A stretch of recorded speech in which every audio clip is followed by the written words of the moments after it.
has to do, man or woman, but I think you're right. Men in the past have been conditioned to associate more of their worth to what they do, and women have over time more to their relationships. And I think it may even go beyond conditioning. The biochemistry is obviously very different. Every man and every woman has both male and female energy in them. So does every woman. But most people have a tendency to have one that's stronger. And so the answer to that is you have to become a creator instead of just a hunter. If you're a hunter and you get what you want, rarely are you happy anyway. That's what most men do. And what I think you have to do instead is attract what you want. And the way you attract what you want is not just thinking positively or thinking good thoughts. It's getting really specific about what it is you want, like anything in life. Almost anything you've ever achieved in your life, you got really clear. Something you got excited about, you got obsessed by, you thought about it. Almost everybody can relate to something I wanted so bad I couldn't stop thinking about it. And because you kept thinking about it, and if you didn't come to a place of fear, you hear things, you notice things, you started making distinctions, ideas came to you, put together a plan, you took some action, something didn't work, you tried something else. But you eventually got there because you were so driven, so hungry, and so clear. But if you got a general goal, like I want to have a relationship so that I can be worthwhile, or I want to lose some weight, I want to make some money, well fine, here's $1, fine, here's a guy, fine, lose a pound, and you just achieved your goal. So I think people have to get really specific. And what I did in my own life that transformed my own life, because I sat down and I wrote down everything I could possibly want in a relationship. Everything. And I was ridiculous in the level of precision. I wrote like 6 pages.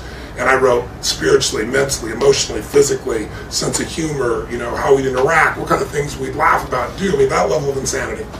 And then, but some people have made lists like that before. Then I went through and I crossed out everything that wasn't really a must.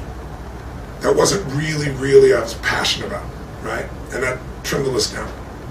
Then I said, I'm going to read this every day. I'm going to feed my mind, but I got to understand something. Just because I want something, I'm not a believer. I didn't participate in The Secret for a very good reason, because I don't believe in The Secret.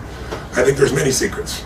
And I believe law of attraction is one of them. I've taught it for years, but it isn't. To make it like that's all of life is absurd. If all you have to do is think positively and hold it clearly, and then the secret is you'll attract your own thoughts, there are dozens and dozens of the laws in life that are also equally important. And who's to say that you're supposed to think of something and get it if everything you thought about you got, you'd be bored out of your mind. Plus, not getting what you want is sometimes the most valuable thing that could ever happen to you. Because out of that, you become deeper, richer, stronger. You open up in a different level. And now you have more to give to other people as well as to give to yourself.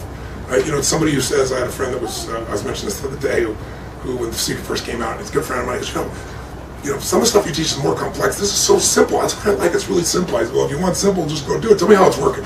He said, well, I focused on green lights all the way here, and I got green lights all the way here. And I said, what are you going to do when you get red lights? You gonna blame yourself? You think I'm not thinking positively enough? I said, you're gonna say, oh, I'm messed up? And I said, that's just stupid. I said, you know what it is? It's like, are you saying the people that were in Auschwitz were there because they just weren't thinking positive enough and they attracted all this negativity to their life? That's absurd. We all have different life paths and different stages of our path, and each stage opens up different possibilities for us. So I'm a big believer that you have to put yourself in a position where you decide not only what you want, but who do you have to become to attract that, not just think positive. So it's like, I made a list of all the things that, what kind of man would I have to be for a woman of that caliber to want to be with me, not just for a day, a week, a month, or a year, but the rest of my life. And that was the powerful list. And that's what I went to work on instead of going after the woman. Because, man chases women, women move. I was always the nice guy. So, all the women loved me, and I was a big pleaser, and they'd love me for a while, and they'd be like, he's just so nice, and then some badass guy would get him, right? But when I owned myself, I didn't have to be a badass guy, and I wasn't a nice guy.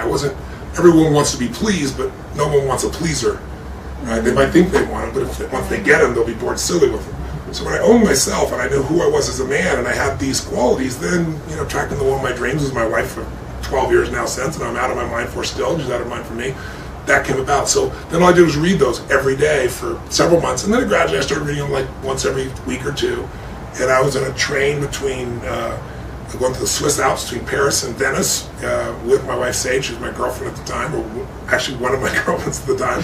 And I was a very honest man about that. I said, I'm not looking to be tied down. I've been in that situation. And we were doing things, we were so in sync, and I said, wait a second. And I pulled out, I used to have like a little time planner in those days, and I read it to her, and everything on the list I wanted she was. Everything I didn't want, I listed what I didn't want also, I should mention that, because sometimes you get everything you want, and then you get a few things you don't want, and they mess up everything else. Everything I want, everything I didn't want that was a must. And she was everything on it. The kind of guy that I said that I would commit to being is who I was, and that's everything she wanted. I'm talking about love and passion. Remember when we talked about this the other day? I said, think about a relationship where you have unbelievable love for this person and you constantly are starving, hungry for each other intimately as well. Make the sound of what that sounds like in your body when you have love and passion. Go nice and loud, come on. Oh, come on, has it been that long? Make the sound of a relationship where there's lots of love but not enough passion. Make that sound. See, when you talk about a relationship with love but not enough passion, it doesn't seem like that big a deal. But sound is a great way to calibrate what's really happening in your nervous system. What I found in my life for years, I had a relationship with someone who was a great lady, and we had tons of love, but very little passion, and I wanted more passion. But I didn't understand what the triggers were. I didn't understand the differences in values and rules. I didn't know how to shift anything. Nobody teaches you this. And so I'd be in this experience where it's like, wow, you know, I remember being on stage vividly in a room that would have been my ultimate years before. It was at the Continental Center in New York City. There were 13,000 people in the room, 12,000 something hundred, almost 13,000 people. And I was doing my gig, and we were rocking. Like what we're doing here with 5,000, imagine 13,000. And we were going full tilt with a level of intensity. It was unbelievable, and people were out of their mind. And during one of the stretch breaks, one of my partners came up and told me my company had gone public that morning, and that's the morning where my stock alone was worth $400 million. So he's Tony, you just made $400 million this morning while you're doing what you love. I was like, shit, good morning. You know, it was a great morning. But you know what was interesting? It was really great. It was like, wow, that's wonderful. And then what I really want to do is get right back into what I loved. It didn't, like it was a cool thing, but it didn't change my life. But the biggest thing is the end of that night, I'm connecting people, high-fiving, signing, hugging people, and it's just a beautiful day. And I get home, and I'd made $400 million. I've been with almost 13,000 people. I'd done what I loved. I was on fire and alive, and I went home, and I was miserable. Because when I went home, the person I was with wanted me to be something different than what I was. Kind of like, that's why I understood Sarah May. Sarah May was trying to be something she thinks people want or people are expecting from her, but it's not her. So the person I was in a relationship with when she met me, he's like, God, he's unbelievable. He's this powerful force of nature. He can shake a building with people and move people. And then it was like, why are you so fucking loud? I was like, loud? This is me. Right? And so what I learned to do was be something different that I really wasn't. And so when you're being something you're not, you're miserable. Who knows what I'm talking about here? Say I. And I'm such a lover. I love people. I never want somebody to not be happy. So I would always sacrifice everything to try to make somebody happy, but by not being who I was. There was nothing wrong with her. I was just miserable because I didn't understand the game. When I finally figured this process out, and by the way, guess how I did it? I interviewed people. I had a couple guy was 92, woman's 89. Came to my Date with Destiny seminar, and these two were physically all over each other all the time. I mean, so much so it was like, get a room. I mean, this is hard to watch, right? And everybody in the whole seminar noticed it, so I finally brought them on stage and interviewed them.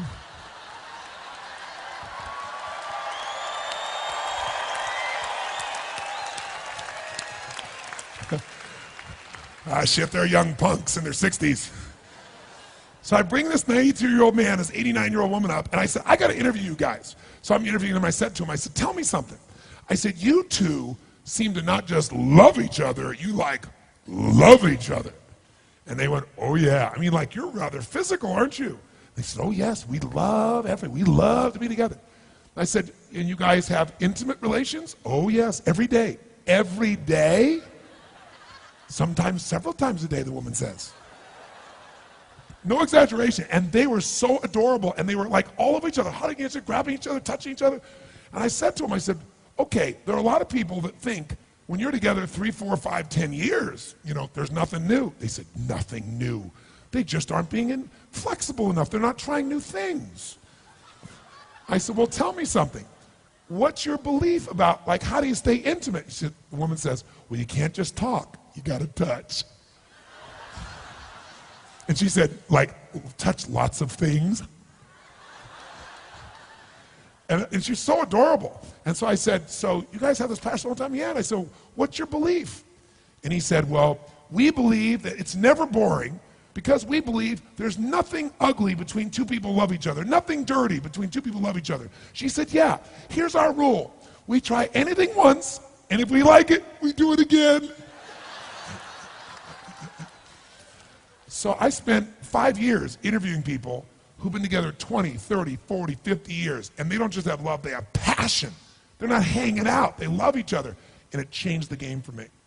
And the biggest change in my life, I would give up everything in my life without no exaggeration, no hyperbole, everything I've ever learned, everything I've ever done for the relationship I have with my sage. She has been I'd die for this woman, no exaggeration, but I couldn't have gotten to that place if I hadn't been through all those other places first. And the gift that I've got in that area is a gift you deserve. And anybody can have it. You could be with somebody together for 10 years and you could reignite it because you just didn't know the triggers. Or some of you may find that you're in a relationship where truthfully you are nothing in common. You're just scared shitless to end it because you're afraid of being alone. But there's a way to do this in a way where things can be not only elegant, but you can be free and you can bring to your life what you deserve. I tell people one thing. If you're not happy in your intimate relationship, you're not fucking happy. Because I don't give a shit how hard you work. I don't care how much money you make, how many trophies you get.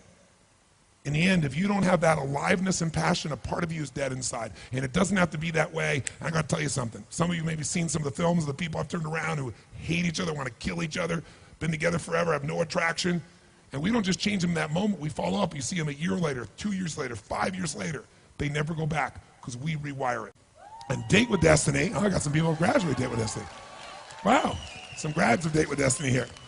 Date with Destiny is that program I described this morning when I was talking about Dickens and I talked about going to Fiji and I had that process of coming up with that process. Well, I turned that into a 5.5 day process that what Date with Destiny does is it basically, we worked our tail off here. You gotta use a lot of physical energy to deal with your beliefs.